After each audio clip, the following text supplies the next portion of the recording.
आज 21 जून जागतिक योग दिनाच्या सर्वांना हार्दिक शुभेच्छा. श्री महाराजांचं प्रवचन आपण ऐकूया.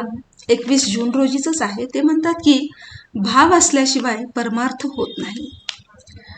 प्रपंचात जसा माणसाला पैसा लागतो त्याप्रमाणे परमार्थ करताना त्यात भाव असावा लागतो. प्रपंचात पैशाशिवाय चालूच शकत नाही. परमार्थामध्ये सुद्धा भाव असल्याशिवाय होत नाही. जसा तुमचा भाव असेल त्याप्रमाणे तुम्हाला देवाची प्राप्ती होईल. प्रल्हादाला खांबात सुद्धा देवाची प्राप्ती झाली, तर नामदेवाने दगडाच्या मूर्तीलाही जेवू घातले. तुम्हा सर्वांना गोपीची गोष्ट माहितीच असेल.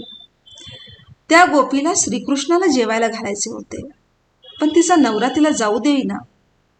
त्यावर तिने सांगितले की हा देह तुझा आहे, परंतु मनावर तुझा ताबा नाही. असे म्हणून ती त्याच्याजवळ देह ठेवून श्रीकृष्णाकडे गेलीच की नाही.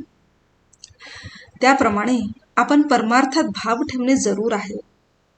पण असे आपण नुसते म्हणून काय उपयोग? तो सर्वव्यापी आहे, सर्व साक्षी आहे असे आपण म्हणतो, पण आपण पापाचरण करायला भीतो का? तो आपल्याला पाहतो आहे असे पक्के वाटले तर आपल्याकडून कधीतरी पाप होईल का? पण आपल्याला तसे वाटतच नाही. आपल्यासारख्या आस्तिकाला देव हवा असे वाटते खरे, पण हवाच असे वाटत नाही. आपल्या प्रपंचाच्या मदतीसाठी देव हवा असे वाटते, प्रपंच असावाच असे आपल्याला वाटते, आणि भगवंत मात्र असला तर बरा असे वाटते. याच्या उलट भगवंत असावाच आणि प्रपंच असला तर बरा असे वाटायला पाहिजे. प्रपंचाची आवड असू नये, हो, पण प्रपंचातल्या कर्तव्यांची आवड असावी. देहाने ते कर्तव्य करावे आणि मनाने मात्र अनुसंधान ठेवावे. ज्या गोष्टी आपल्या मनाला खातात त्या केल्या नाहीत की आपल्या विकारांवर ताबा येईल.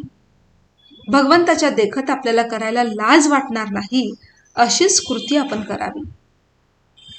ज्यांना व्याप आहे ते लोक रडतात, आणि ज्यांना व्याप नाही तेही लोक रडतात. मग सुख कशात आहे? पैसा सुख देतो का? पैसा मिळवणे कठीण, मिळाला तरी तो कायम राहील का याची शाश्वती नाही. पैशाप्रमाणेच इतर सर्व वस्तूंची गोष्ट आहे. सर्व सुखी असा प्रपंचात कोण आहे? प्रत्येकाचे काही ना काहीतरी गाराणे आहेच. प्रत्येकाला आशा वाटते की मी उद्या आजच्यापेक्षा सुखी होईन. तो कधीही पूर्ण सुखी होत नाही, त्याचे गाराणे कधीच संपत नाही. प्रपंचातल्या सर्व वस्तू नाशवंत आणि दुःखरूप अशा आहेत. म्हणूनच प्रपंच असत्य आहे हा अनुभव प्रपंच देतो. त्या अनुभवाने प्रपंचात जो आसक्त होत नाही तो खरा सुखी. अनुभव विसरून जो परत परत आसक्त होतो तो दुःखी. सुख हे समजुतीमध्ये आहे, आणि भगवंताचे होणे हीच समजूत तेवढी एकमात्र खरी आहे. श्री महाराज शेवटी म्हणतात की प्रपंच अनासक्तीने आणि आनंदाने करणे हाच परमार्थ आहे. केवढी साधी सोपी व्याख्या त्यांनी सांगितलेली आहे, आणि संपूर्ण त्यांची प्रवचने आपण पाहिली तर अगदी डे टू डे लाईफमधले त्यांनी एक्झाम्पल्स देऊन आपल्याला सांगितलेले आहे की बाबांनो आणि माझ्या भगिनींनो, तुम्ही सगळेजण नामामध्ये राहा, आणि नामामध्ये कुठल्या कुठल्या प्रकाराने राहता येईल त्यांनी वेगवेगळ्या उदाहरणांनी आपल्याला दाखवून दिलेलं आहे.